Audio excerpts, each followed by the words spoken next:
আসসালামু আলাইকুম।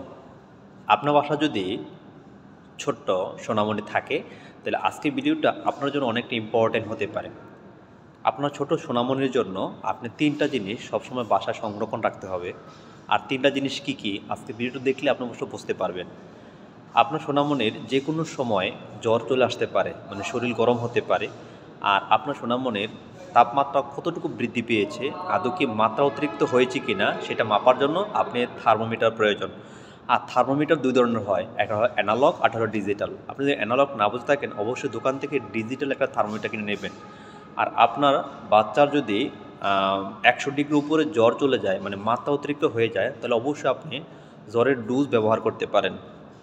আর আপনার বাচ্চার যে কোনো সময় বমি হতে পারে, আর যে কোনো বমি আপনার জন্য অনেক বিপজ্জনক হতে পারে। আর অবশ্যই আপনি বাসার মধ্যে বাচ্চার জন্য বমির যেই ডোজগুলো সংরক্ষণ রাখবেন। তাহলে আপনি ৩ টা জিনিস সংরক্ষণ রাখবেন ইনশাআল্লাহ। ১ থার্মোমিটার, ২ জ্বরের ডোজ, ৩ বমির ডোজ। এই ৩ টা জিনিস আপনাকে অনেক বিপদের মুহূর্তে প্রয়োজন লাগবে। ধন্যবাদ। ভিডিওটা ভালো লাগলে অবশ্যই শেয়ার করে দেবেন।